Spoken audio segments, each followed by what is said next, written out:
पोलिसांचा लाठीशाही करणाऱ्या हिटलरशाही पोलिसांचा लाठीशाही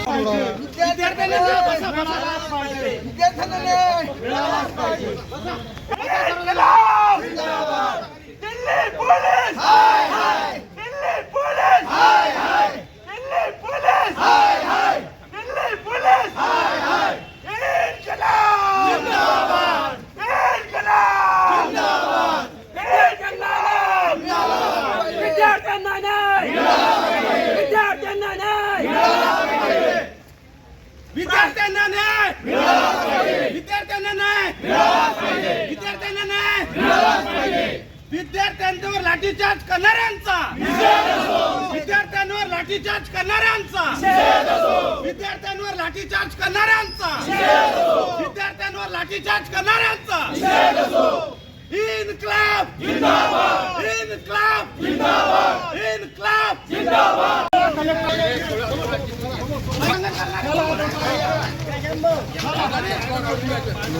हिटलरशाही करणाऱ्या पोलिसांचा, हिटलरशाही करणाऱ्या पोलिसांचा, हिटलरशाही करणाऱ्या पोलिसांचा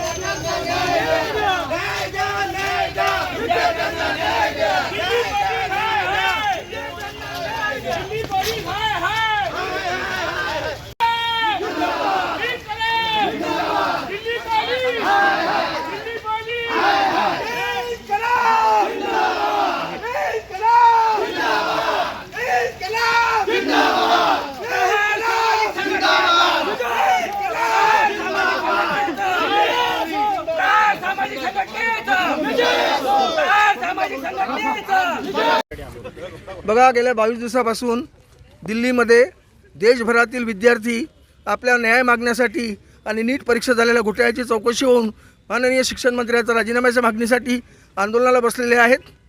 त्या ठिकाणी संवाद व्हायला हवा होता, विद्यार्थ्यांच्या मागण्या समजून घ्यायला पाहिजे होत्या, परंतु दिल्ली पोलिसांनी काल अमानुषपणे लाठीचार्ज केला, विद्यार्थ्यांना लाठी हमला केला, त्यामुळे अनेक विद्यार्थी जखमी झाले। याचा निषेध करण्यासाठी माननीय बच्चूभाऊ कडू यांच्या नेतृत्वात महानगर प्रमुख बंटीभाऊ रामटेके, जिल्हा प्रमुख छोटू महाराज वसू यांच्या मार्गदर्शनात हे आंदोलन आम्ही केलं आहे। भर पावसाळ्यात आम्ही लोटांगण घालतोय, भिजतोय, पण हा भिजणं आमच्यासाठी नाही आहे, आमच्या येणाऱ्या पिढीसाठी आहे, कारण आमच्या पाल्यांचं पुढे नुकसान होऊ नये म्हणून ही मागणी सरकार दरबारी पोहोचण्यासाठी आज आम्ही या ठिकाणी आलेलो आहोत। महाराष्ट्राचे मुख्यमंत्री माननीय देवेंद्र फडणवीस साहेब यांचा आज वाढदिवस आहे, शुभ दिवस आहे, आम्ही त्यांना शुभेच्छा देतो आणि त्यांनी रिटर्न गिफ्टमध्ये या विद्यार्थ्यांच्या बाजूने सकारात्मक भूमिका घ्यावी अशी मागणी करतो। सोबतच महाराष्ट्राचे कार्यसम्राट उपमुख्यमंत्री माननीय अजितदादा पवार यांचा आज स्मृती दिवस, जयंती दिवस आहे। या जयंतीदिनी आम्ही त्यांना अभिवादन करतो, आदरांजली अर्पण करतो आणि त्यांना सुद्धा त्यांच्या माध्यमातून या विद्यार्थ्यांना न्याय मिळावा अशी अपेक्षा व्यक्त करतो। आज प्रहार संघटनेतर्फे जिल्हाधिकारी कार्यालयासमोर प्रहार संघटनेतर्फे लोटांगण या पाण्यात या गटारामध्ये आमचे जितूभाऊ दुधाने असन, आमचे हॉकरचे गणेशभाऊ मारोळकर, विद्यार्थ्याचे ऋषभ मोहोळ यांनी आज एक लोटांगण आंदोलन, हा एक मॅसेज आहे, हा देशाला मॅसेज आहे की या जर विद्यार्थ्यांवर लाठीचार्ज होईल त्यांच्या भविष्यावर ते काय मागणी करत होते, शिक्षणात सुधारणा झाली पाहिजे। जे नीट पेपरमध्ये जो हा घोळ झालेला आहे, विद्यार्थ्यांचं जे आता लाखो विद्यार्थ्यांनी पेपर दिले आहे त्यांचं भविष्य अंधारात गेलेलं आहे, त्यांच्या आई वडिलांचं जे स्वप्न होतं ते कुठंतरी अंधारात गेलेलं आहे। यासाठी दिल्लीमध्ये 21-22 दिवसापासून जे जंतर मंतरवर जे आंदोलन चालू आहे, सोनम वांगचूक देशाचे जे सायंटिस्ट आहे आणि एक युवक आहे जे समाजसेवक आहे आणि तिथेच दीपके जे दीपकेचं एक आंदोलन चालू आहे, त्यासाठी शेकडो लाखो विद्यार्थी महाराष्ट्रातून देशात त्या आंदोलनाला पाठिंबा द्यासाठी काल तिथं हजर होते आणि त्या विद्यार्थ्यांना ज्या तिथच्या पोलिसांनी बेरहम मारहाण केली। आम्ही ते व्हिडिओ प्रसार माध्यमातून, फेसबुकच्या माध्यमातून, व्हॉट्सअपच्या माध्यमातून आम्ही ती अमानुष मारहाण पाहिली। त्यांना एखाद्या आरोपीसारखं, तडीपारासारखं, क्रिमिनलसारखं ते देशाचं भविष्य आहे, त्या देशाचं उज्ज्वल भविष्य आहे त्यांना अशी मारहाण झाली, एखाद्या गुन्हेगारासारखी मारहाण झाली. काही मुलींची छेड पोलिसांनी काढली, काहींना बाचे कोंबले, काही विद्यार्थ्यांना खूप मारहाण केलं, विद्यार्थ्यांच्या पालकांना मारहाण केलं. त्याचा आम्ही प्रहार संघटनेतर्फे आज आम्ही इथे जाहीर निषेध करीत आहोत आणि त्या सर्व तेथे ज्या घटनेसाठी जे जिम्मेदार असन त्यांच्यावर कडक कारवाई झाली पाहिजे.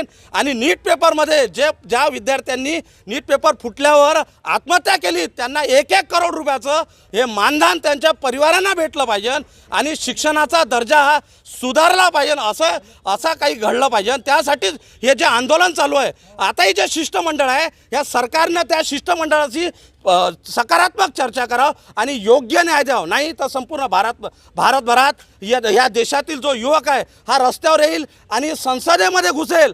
ज्या प्रकारे दिल्लीमध्ये, ज्या प्रकारे नेपाळमध्ये झालं, ज्या प्रकारे श्रीलंकेमध्ये उद्रेक झाला, तो उद्रेक भारतात सुद्धा होऊ शकतो. म्हणून या देशाच्या पंतप्रधानाने, गृहमंत्र्याने हे लक्षात घ्यावं आणि युवकांच्या भावनाशी खेळावं नाही, त्यांना योग्य तो न्याय द्यावा. यासाठी आज आम्ही जिल्हाधिकारी कार्यालयामध्ये एक आमचं शिष्टमंडळ निवेदन देणार आहे. ते राष्ट्रपतीला, त्यांच्या मार्फत आम्ही राष्ट्रपतीला पाठवत आहोत, जेणेकरून या विद्यार्थ्यांच्या मागण्या पूर्ण झाल्या पाहिजे.